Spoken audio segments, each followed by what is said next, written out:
see before you, ladies and gentlemen, is a very rare sight.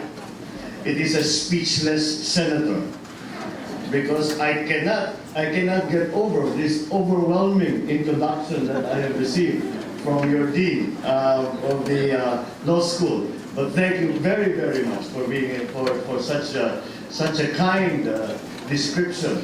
I will have the transcription done to make sure that that is my next press release. I'd like to greet, of course, the University President, President Dr. Leonora De Jesus, the Executive Vice President, Dr. Renato Oliveros, who gave us a very, very important grounding in the issues, in the different from the different historical perspective of this entire problem, of this the Mindanao problem, and what we are attempting to do in this peace process that we are facing now. As before he sat down, I told him, I wish that the OPA, the Office of the President's Assistant on the Peace Process, I wish they had spoken to you before they had started their negotiations, because many of the problems that we have found in trying to rewrite and improve and amend the draft Bangsamoro Basic Law would simply not exist if they only had that understanding that in your 15 minutes, if they had sat down with you for 15 minutes, I'm sure many of the major problems that we are facing now, we would not have to deal with. But that is why I think I will take that away, and if I may have a copy of your presentation and anything additional to provide the senators, who many of whom are quite knowledgeable about this issue, but some of whom are not. And this will assist us in our deliberations as we try to determine which amendments are necessary to the draft BBL as it has been given us. The Vice Presidents of the University of the Pamantasan, Associate Dean of the College of Law, Attorney Marisol Aneñas, the Vice President for Economic Affairs, Dr. Cecilia Sabio, the Assistant Vice President for Academic Affairs, Dr. Oliver Santa Ana, the Vice President for Public Affairs, Attorney Lawrence Villanueva, Vice President for Finance Management, Manuel Inserto, the Vice President for Administration, Professor Ranjit Singh Ray. As you see, this has been not a simple lecture series to organize, and I am very, very grateful, especially to the Dean of the Law School for all the work that he has done to put this together. It is an important series that I think will be of great benefit to the studentry of the Pamantasan. Thank you for giving me the opportunity to be with you this morning. Maraming nagtataka kayo kung bakit bigla-bigla na lang ay may sumulpot na senador dito sa inyong paaralan. Halos kakasipula pa lang ng klase, tapos kayo na agad ang pinapupuntahan ng isang seryoso na forum o panayam na ito. Una-una, huwag kayo mag-alala. Walang magiging quiz tungkol dito sa mamayang pagbalik ninyo sa inyong mga sariling classroom. Maliban na lang siguro kung kayo ay estudyante ng ating butihing may bahay na si Attorney Lisa Araneta Marcos na propesora sa inyong College of Law. Siguro para magpakita na lang ng moral support sa akin ng asawa ko sa ginagawa kong ito, baka siya magbigay ng matinding pagsusulit para sa inyong mapipilitan na makinig mabuti sa lahat ng aking sasabihin nito ngayon. Just the threat will be sufficient. All the more, it is more also, although we have many different students from different disciplines here today, well, we will be talking about several subjects, but that impact not only on the legal framework that we are looking at when we look at the draft BBL and the attendant consequences of the law, but it is really all the more for the law students among you here lalo na mga mag-aaral para sa nag-aaral para sa balaksan. Baka isipin ng mga balaksamin na malikot ang pag-iisip ng magtatanong ukol dito, lalo na sa political law. Dahil tunay naman talaga na napapanahon ang paksa nito sa pag-uusapan natin ngayong umaga. I hope that you will be able to gather some lessons about the topic this morning because of its sheer importance to our life as a nation, to our lives as a people, especially to you, our young people. As the future of our great land, you shall be inheriting the country and the society that we, your progenitors and forebears, are now shaping and molding in your behalf. So no pressure. Alam ninyo, sa mga nakalipas na buwan, napakarami ang nakausap ko ng ating mga kababayan. Umabot na ako sa ilang mga bayan sa Mindanao.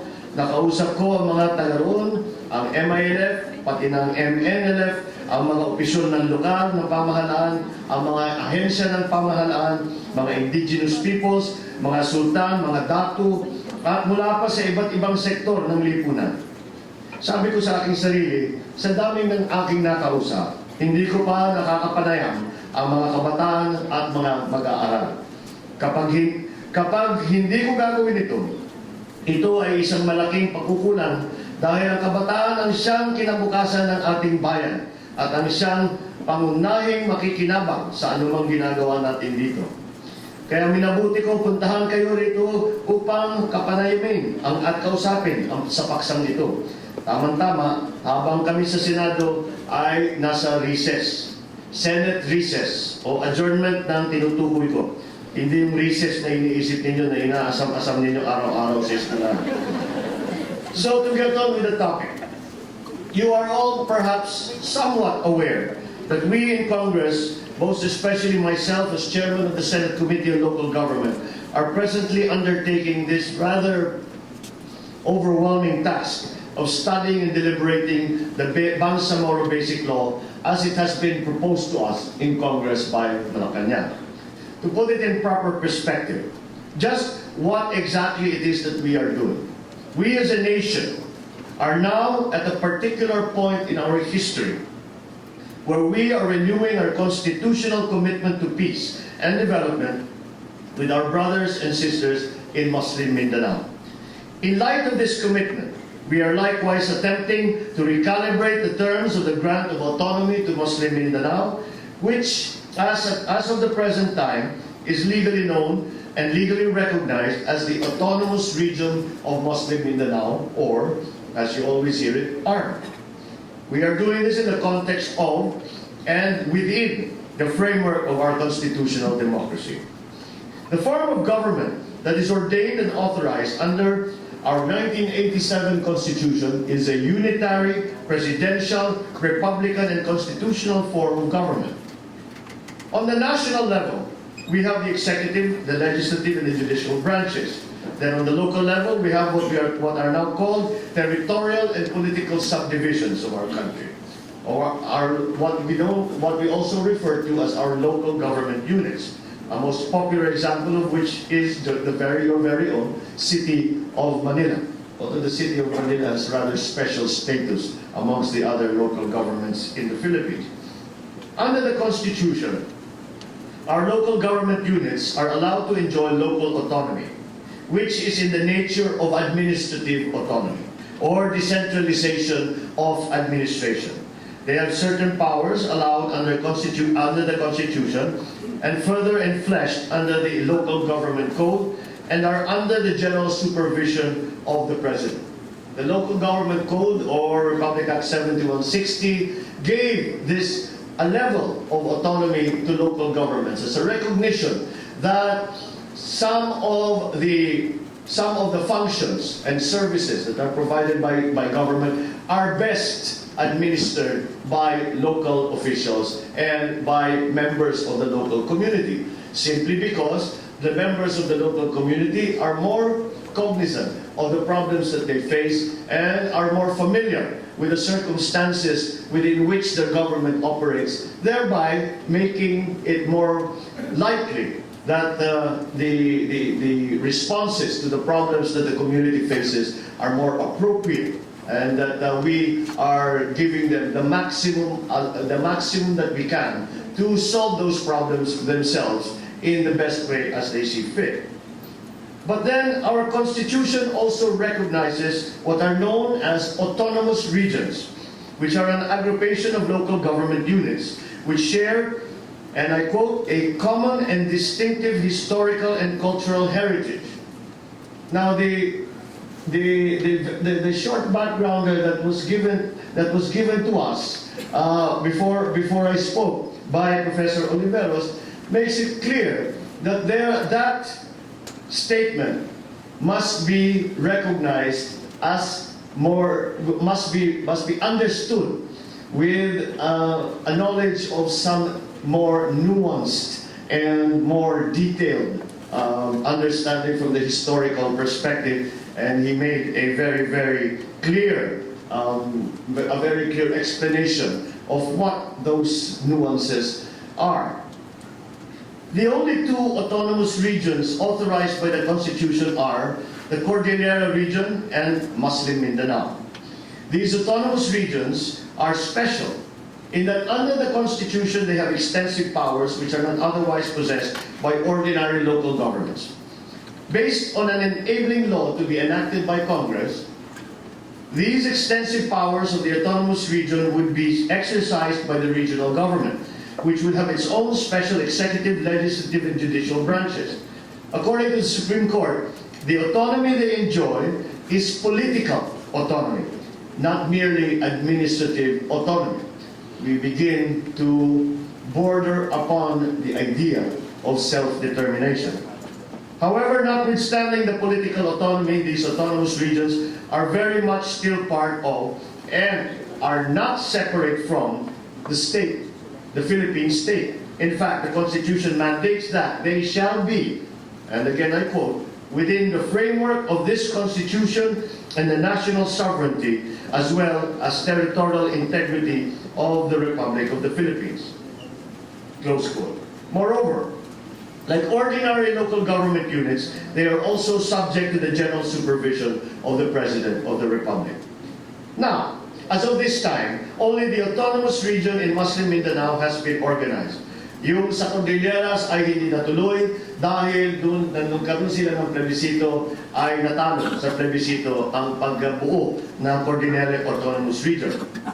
It has not yet been officially organized as an autonomous region despite two attempts by Congress in the past 2 decades. But it is my understanding with the developments in the autonomous regions in Muslim Mindanao that the congressmen and the local government officials from the Cordillera region are beginning to look into it again with an eye to perhaps gaining some of the advantages that they see that the autonomous region of Muslim Mindanao has been able to negotiate. So again, what we have now is the autonomous region in Muslim Mindanao, or the ARM, under Republic Act 9054. However, in September last year, Malacanang sent to Congress the draft of a bill entitled Bangsamoro Basic Law, which, as its full title conveyed, sought to abolish the ARM and repeal the existing law, which is RA 9054. In groping to understand the reason behind all this, we go back to what the President has said a few years ago, that the ARM was a failed experiment. This was the basic argument that has been given us.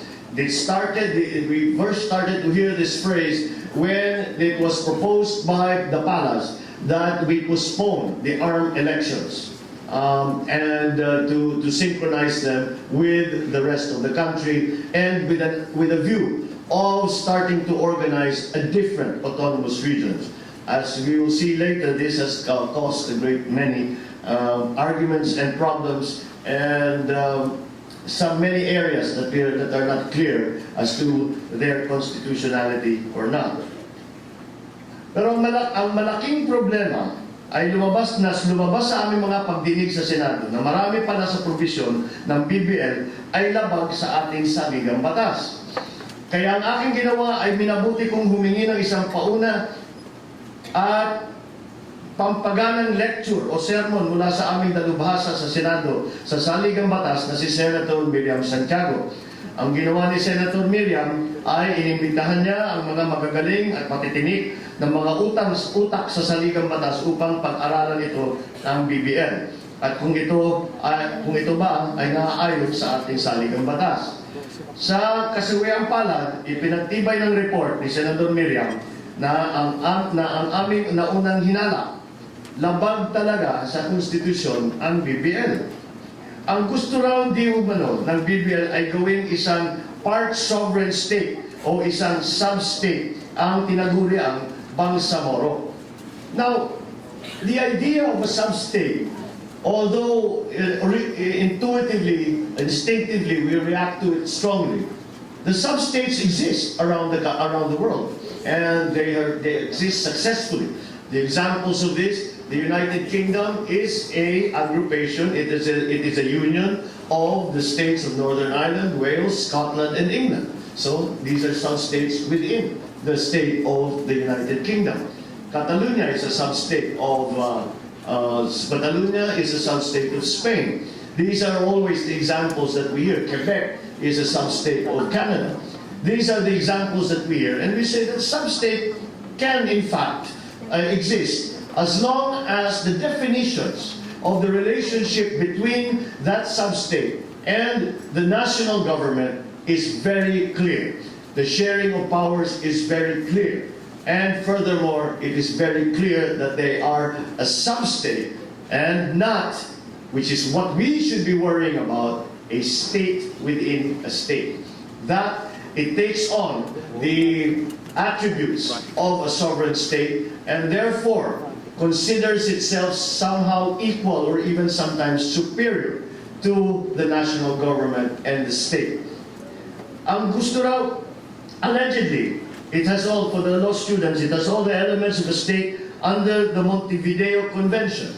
These are, very simply, a permanent population, a well-defined territory, and a capacity to enter into relation with other states. That also implies a recognition of that sovereign state by other sovereign states.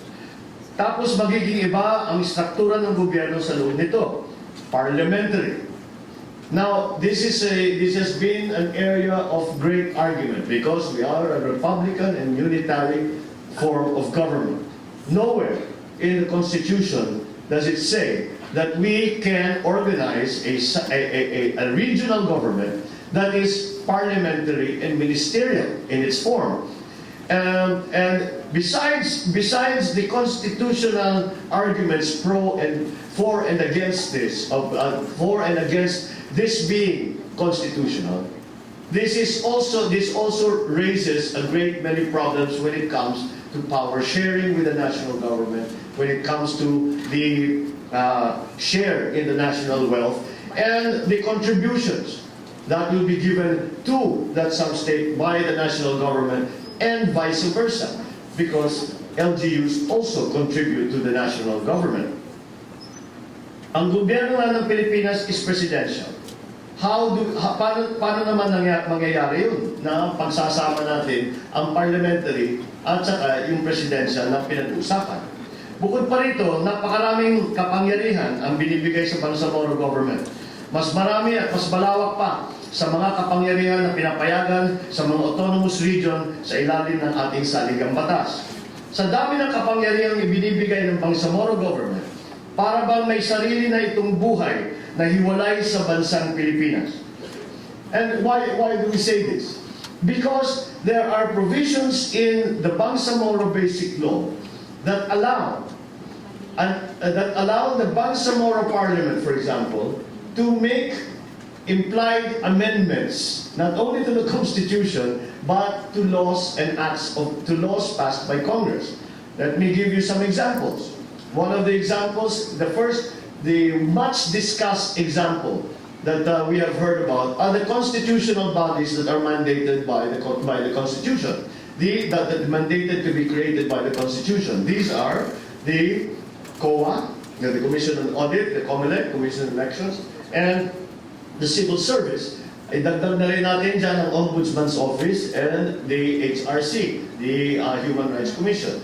So, in the draft Bangsamoro Basic Law, it seems to say, and it's not that clear, and it is one of the problems of the law, is that what it seems to say is that the Bangsamoro government will have its own COA, will have its own COMELEC, will have its own civil service. And this has, of course, raised a great many fears in that it is not allowed for any local law to diminish the powers of any constitutional body.